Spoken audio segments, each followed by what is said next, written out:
Hello मेरे प्यारे प्यारे फ्रेंड्स, कैसे हैं आप सब। मैं चैताली आपका स्वागत करती हूँ पोहोनेस्ट पे।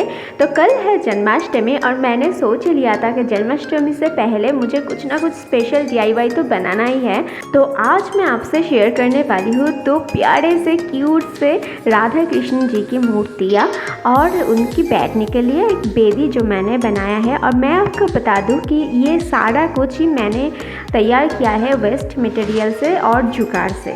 तो चलिए देखते हैं कि इतनी खूबसूरत सी राधा कृष्ण जी और उनकी बैठने के लिए ये बेदी कैसे बनाया गया है। तो कुछ दिन पहले ही मेरे बेटे को खांसी हो गई थी, तो उसके लिए कुछ कप सिरप के जो बॉटल है वो घर पर आ गई थी और बॉटल खाली होने के बाद से ही मैं सोच रही थी कि इनसे डॉल वगैरह कुछ बनाओ। फिर मैंने सोचा अरे जन्माष्टमी आने वाला है तो इनसे राधा कृष्ण जी की मूर्ति ही मैं बनाऊंगी।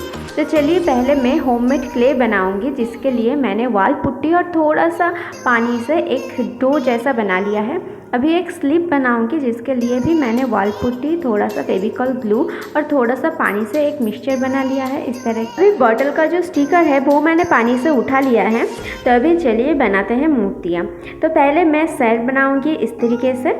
उसके बाद जो बॉडी है उसमें भी मैं क्ले को अच्छे से रैप कर दूंगी ताकि एक स्मूथ फिनिश आ जाए। तो चलिए ये मैं पहले कर लेती हूँ। और जो मैं क्ले स्लिप बनाया था ना साइड में वाल पुट्टी से, वो भी मैं थोड़ा थोड़ा करके ब्रश की मदद से लगाती जाऊँगी ताकि थोड़ा सा स्मूथ फिनिश भी आ जाए और काम करने में भी आसानी हो। तो चलिए हमारा जो मूर्ति है वो उसका जो बॉडी है वो लगभग तैयार हो ही चुका है। मैंने दूसरा वाला भी बनाकर रेडी कर दिया था। फिर थोड़ा सा काम रह गया है, थोड़ा सा डिटेलिंग वर्क का काम है और इनकी जो हाथ है वो भी लगाना बाकी है। तो चलिए मैं ये सारा कुछ कर लेती हूँ। सारा काम हो जाने के बाद इसे अच्छे से सुखा लेना है, नहीं तो ये अगर गीला रह जाएगा तो ये टूटने की चांसेस ज़्यादा है।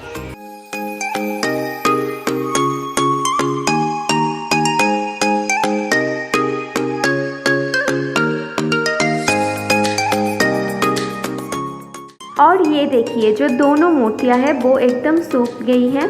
तो अभी मैं यहाँ पर पेंसिल से थोड़ा सा स्केच कर लिया है, आप देख सकते हैं, ताकि मुझे पेंट करने में आसानी हो। तो यहाँ पर मैं एक्रेलिक पेंट का यूज़ कर रही हूँ। तो जल्दी से मैं यहाँ पर पेंट कर लेती हूँ। उसके बाद इन्हें कपड़े भी पहनाने हैं, गहने भी पहनाने हैं। तो चलिए पेंट का काम पहले ख़त्म कर लेती हूँ।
हमारा जो पेंट का काम है वो तो ख़त्म हो चुका है। अब है उनको कपड़े पहनाने की बारी। तो मेरे पास बहुत सारे वेस्ट फैब्रिक थे, तो इनमें से ही मैं कुछ ढूंढ के राधा और कृष्ण जी की कपड़े बनाऊंगी। तो मैंने ये वाला फैब्रिक लिया है। इसमें मैं थोड़ा सा लेस भी ऐड कर लूँगी नीचे की तरफ। आप देख सकते हो कि मैं नीचे की साइड और दोनों साइड को अच्छे से सिलाई कर लिया है।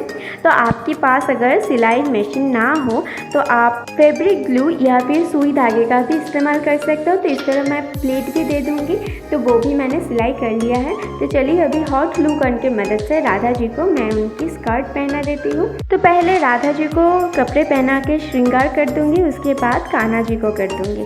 तो चलिए देखते रहिए।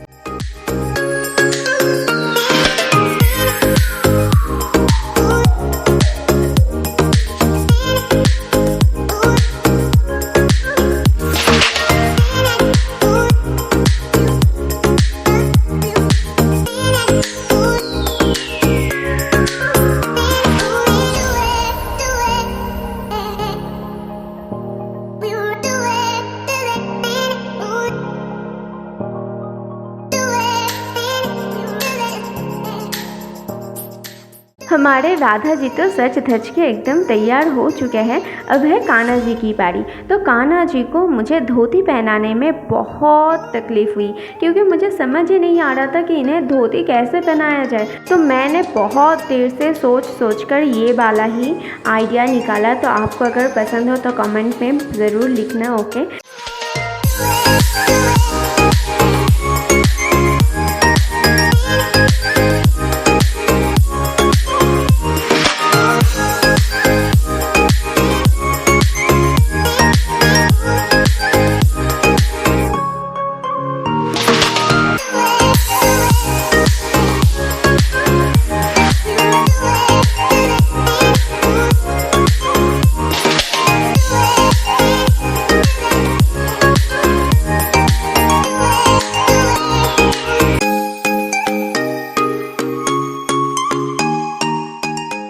उधर राधा जी तैयार होके बैठी है और यहाँ पर कान्हा जी तैयार हो रहे हैं। पर इतना सारा करने के बाद भी मुझे कुछ फीका फीका लग रहा था। वो था मोर पंख, जिसकी कमी थी। और थैंकफुली मुझे एक राखी में से ये छोटा वाला मोर पंख मिल ही गया और मैं इनकी सर पे वो लगा दी, क्योंकि कृष्ण जी की सर पे अगर मोर पंख ना हो तो अच्छा नहीं लगता ना। यहाँ पर राधा जी की मांग भी सूना सूना लग रहा था, क्योंकि मैंने मांग पट्टी भी नहीं लगाई थी। तो इसलिए बाद में सुंदर सा एक मांग पट्टी भी मैंने लगा दिया है। और देखिए दोनों मूर्तियाँ ही कितनी सुंदर और क्यूट बनी हैं।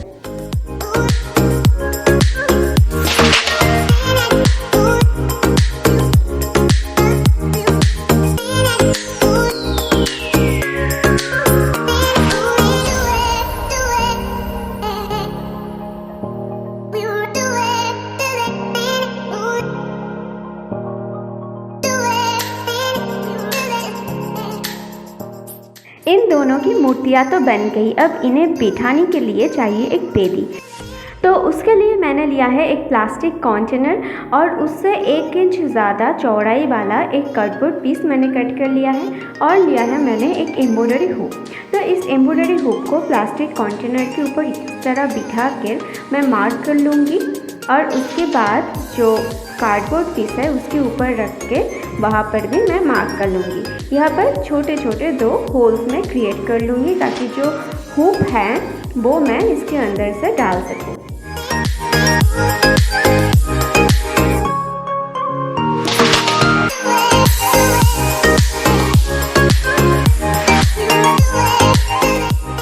अभी एम्ब्रॉयडरी हुक की जो स्क्रू है वो मैं अलग कर लिया है और इस होल में से उसे मैं बाहर की तरफ रख लूँगी और यहाँ पर मैं फिर से स्क्रू को लगा दूँगी।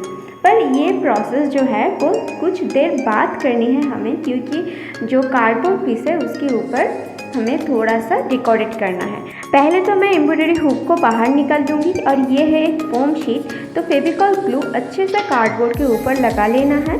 उसके बाद जो फोम शीट है उसको कार्डबोर्ड के ऊपर प्लेस कर देना है अच्छे से।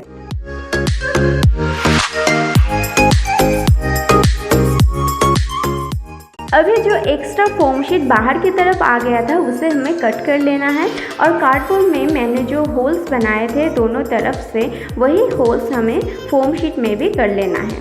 और मेरे पास कुछ स्पेयर फैब्रिक्स थे तो उनमें से ही मैंने ये फैब्रिक चूज़ कर लिया है बेबी के लिए। तो इसे मैं पहले काट लूँगी, उसके बाद सुई धागा लिया है मैंने और इससे बड़े बड़े टाँके लगा दूँगी इसके किनारे में।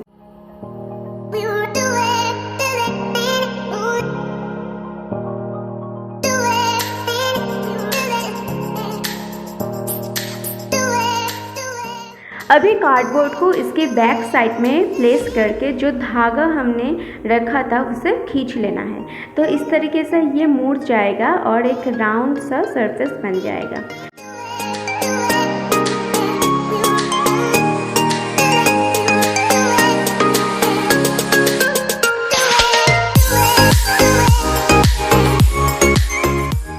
अभी एम्ब्रॉयडरी हुक के लिए जहाँ हमने होल्स बनाए थे कपड़े के ऊपर से भी वहाँ पर हमें होल्स बना लेना है और जो कपड़ा पीछे की तरफ था उसे हॉट ग्लू गन की मदद से अच्छे से चिपका देना है।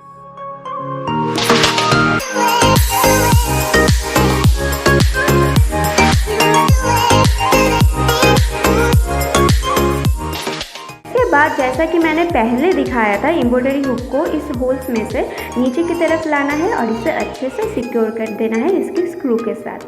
और फिर जो प्लास्टिक कंटेनर हमने लिया था उसके ऊपर हॉट ग्लू गन लगा लेना है और उसके ऊपर इस एम्ब्रॉयडरी हुक के साथ जो कार्डबोर्ड पीस है उसे अच्छे से अटैच कर देना है।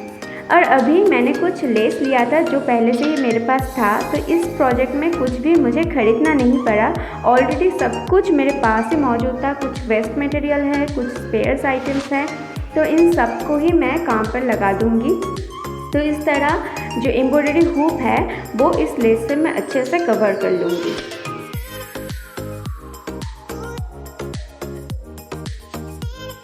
अभी इसका जो नीचे का पोर्शन है वो काफ़ी खाली खाली सा था, तो यहाँ पर मैंने ये वाला जो फ्रेंच लेस है वो लगा दिया है।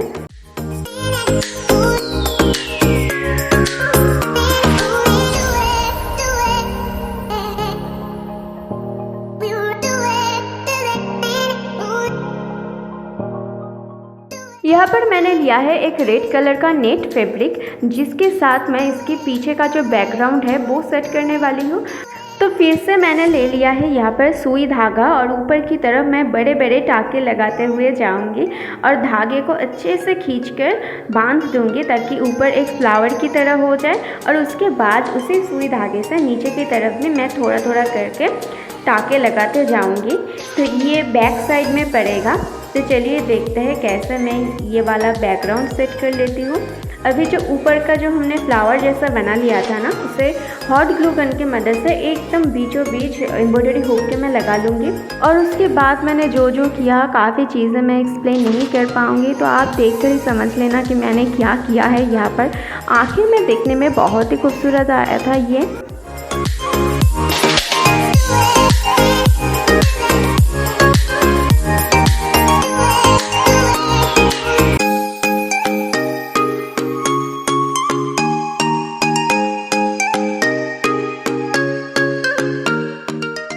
बैकग्राउंड सेट तो हो गया है। अभी मेरे पास एक लटकन जैसा था, तो उसे मैं एकदम बीचों बीच सुई धागे की मदद से यहाँ पर फिक्स कर दूँगी। तो बस हो गया हमारा जो बेदी है वो कंप्लीट।